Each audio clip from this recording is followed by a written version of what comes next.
Hello, friends. Welcome to night 41 of Fun with Cheese. Tonight's going to be a fun night, as always, bringing one of our friends in to come and visit with you into your homes. And I'm sure that this is going to be a new one for you, as it's new for me as well. But tonight's friend of the show, I had to kick a little old school. The hat I'm wearing, I got in about 1988 on a family trip out to Colorado for a family wedding.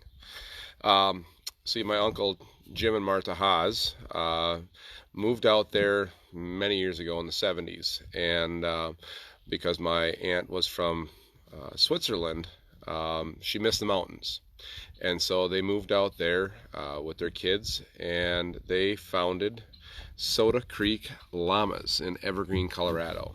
And my uncle would take these llamas all over to the Denver Stock Show, and my aunt, who taught my mom how to sew, would win the contest, the dress a llama contest every year. They dressed the llamas in wedding clothes. They dressed the llamas in tuxedos, you name it. They had world-renowned llamas, and so the story was that these llamas would, if we ever come visit, have to be careful because they'd always spit at each other.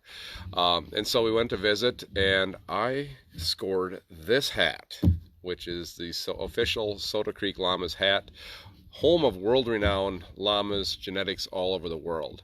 And you're asking yourself the question, a llama is a mammal. Do they make cheese with llama milk? Becky Bauer, I'm telling you, they do. I found it. They make it in South America. Nobody's crazy enough to make it here, and nobody's crazy enough to make it with your llama at your house, because we all know how crazy that llama is. But llama cheese is something that they make in South America. I don't know what they named it besides llama cheese, but they do make it there. So my friend of the show tonight is my aunt and uncle, Jim and Martha Haas, out in Denver, Colorado. Hope you're well. Still got the hat. Still proud that you guys are helping be a part of the show tonight. My shout outs tonight go to Ethan and Trinity Thompson, my niece and nephew, who are turning the big 19. You guys are halfway to 38. We did a little drive-by for their birthday today, and also to Chaslyn Hyman and Sydney Corney. Hopefully you're having a beautiful day as well, and happy birthday. Did the best we could. We had like a 10-car parade. That was pretty awesome.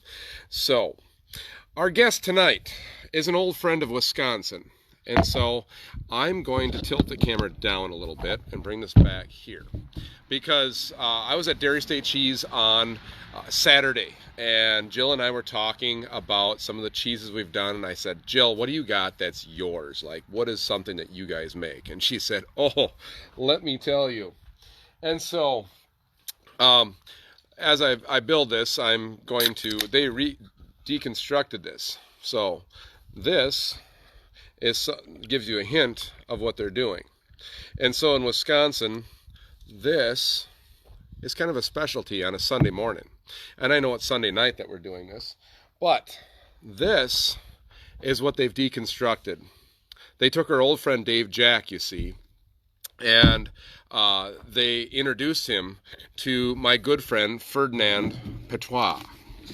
So it seems that Ferdinand Petois was a bartender in the 1920s at the New York bar in Paris, France. I know that that's an oxymoron, and it's something that that gal on Saturday Night Live would say, okay, the New York bar is in Paris, France. It's neither in Paris nor in New York. Discuss.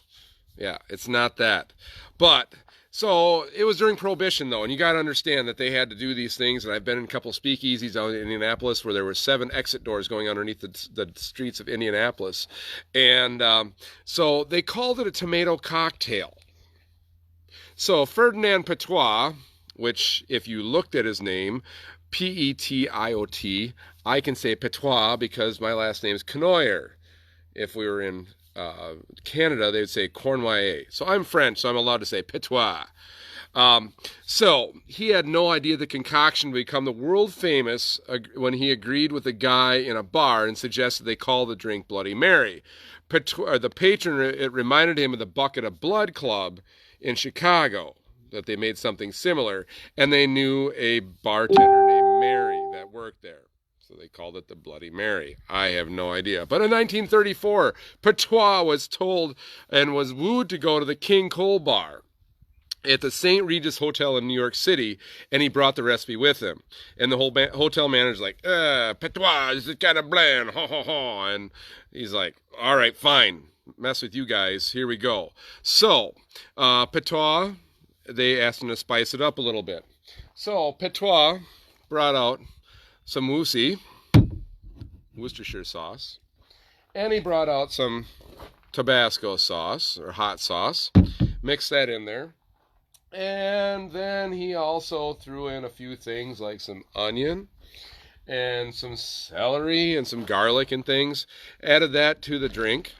And as he worked this out, he created the classic cocktail that we know today. Now in 1976, another piece of the pie came along when the Michelini Company introduced Tabasco Bloody Mary Mix. It was a commercialized Bloody Mary Mix, just like our friends Mr. Zing and Zang, and our old friend, our grandmotherly person named Mrs. T. Yes, Mrs. T has a premix one. So, as we build that up, there's also, so it was a spicier version, so we add this stuff. You can make it as hot and as crazy as you want, but that's a Bloody Mary in Wisconsin. Now, it also goes back, now the English say, it was us! Really? Not really. But the English say that Mary I of England was a fascinating woman, and Mary was declared illegitimate when Henry VIII divorced her mother in 1532, blah, blah, blah, and virtually slapped her mother in the face for all of England to see in this whole fiasco. And so her marriage was remembered for the hundred of Protestants who were married in Catholicism, and this is how she got her nickname Bloody Mary, and she died in November 17th of 1558, and it's believed that the Bloody Mary drink was named for her. Nobody knows, but the people like to go back to Patois. So, what does that have to do with Wisconsin and cheese, and why am I bringing up the Bloody Mary story? Well, you see, in Wisconsin, we have a claim to fame. So in Rudolph, I know you guys are over the world, and we all go to Rusty's. So I found a couple different places that we can go. So in Solomon's, they put brunch in a glass, and they actually put half a chicken in there. So I smoked up some chicken wings today on the old Cabela's 36 back there, and we're going to put one of those in there. You know, because in honor of Sobelman's. They'll do bacon wrapped jalapenos, however crazy you want to go. The Town on Central in Florence. Now, I know Gwen and Larry are watching here. Maybe you've been there or not. But it's garnished with a cheeseburger slider, cheese cubes, a beef stick, string cheese, and a pickled egg. So I brought one of those out because I know we've talked about these in the show. And so, as we take this is a Land O'Lakes string cheese bit, which the kids got in their school lunches this week. We can take that in there and add that as a stir stick. Okay? Now, it was rumored that Mr. Patois was friends with Vladimir Smirnov, and that's where the vodka actually ends up going in there, but we didn't put anything in here. It's just a spicy tomato drink. So, we have a smashed egg on the rocks at Algoma. You'll find a soft pretzel, a corn dog, cheese whip, pepperoni, and things like that there. The St. Paul Fish Market in Milwaukee. What else did you find in lobster claw? Well, I brought some herring, but I don't really like herring, so I'm not going to put it in there. But people put herring in their Bloody Marys. At Hoozle's in Wisconsin Rapids, I don't know where Hoozle's is, never been there, but it's a 51 ounce, and you'll find all kinds of fried goodies, including chicken waffles, cheese curds, mini peppers, and dipping sauces, and that one's on Plover Road. The Nitty Gritty in Madison, never been there, been past it, but it described a full liter garnished with a sausage link, a slice of cherrywood smoked bacon, beef stick, cheese curd, pickle, and olive. My wife does not like olives in her Bloody Marys. Don't put them in there. The Sprecher's Club at Lake Geneva, I've been there, but I've never tried the Bloody Marys, garnished with their version of a Scotch egg, which is a hard-boiled egg wrapped in sausage and deep-fried. They're delicious, with more cheese and cheese and cheese. Two of a kind in Kaukauna has one with onion rings, a slider, shrimp, mozzarella whips, shrimp, and more. Kathy's Buffalo Bar in Watertown. The Bloody Mary breakfast has 18 different garnishes, from a slider to cheese and radishes and meatballs. And Doozy's in Green Bay has one that they have football uprights, a buffalo chicken slider, a hamburger slider, chicken wings, corn dog, shrimp, pickles, onions, and a meatball sandwich. Big T Saloon in Eau Claire has cold cuts, the longest pick of cheese, olives, and other standards, plus a meat stick. Mulligan's in Mountain, Wisconsin. If you can pickle it, they put it in the Bloody Mary. So, for instance, you might put some of my mother-in-law's dilly beans into there. I'm not opening them because I'm not going to go through that many dilly beans, and it's not worth opening the can right now. But Judy makes some really awesome dilly beans. Just ask her. And I like them too, but just not tonight. I'm not going to open the can. At ZZQ's in Green Bay, they do, they'll have dry rub, and ZZQ's put butt rub in it, and a pork slider, mozzarella strips, and all kinds of goodies. What else do I have? Oh, nobody mentioned the pickle. So I am going to put a pickle in this guy. So where's the cheese besides our... Oh, Zing Zang's pretty spicy. Where is the cheese? Well, Dairy State came up with this little concoction. So maybe you can't get to Rusty's and Madison's back. Hello! You gonna go blow your whistle again? No. So Dairy State came up with the idea, if we can take some Bloody Mary seasoning and the powder that we have, and the essence, the tomato powder, and the peppers, and the Worcestershire, and we can dry that down, put it into a dryer, and then put that, along with our friend Mr. Dave Jack, I give you Bloody Mary Jack. And this is Bloody Mary in a block of cheese. Now, it's missing a couple of the one or two of the components that you might want. If you want Smirnoff, you'll have to dip this in the Smirnoff. If you want a beer chaser for it, you'll have to dip this in the beer chaser. But this gives you all the components of a Bloody Mary drink in the cheese. And I'll put that right in there with it as well. So, here's to you tonight. Here's to Wisconsin and all things Wisconsin. We make them better than anybody else. We make our cheese better than anybody else. And they've even taken the drink and put it into Monterey Jack cheese.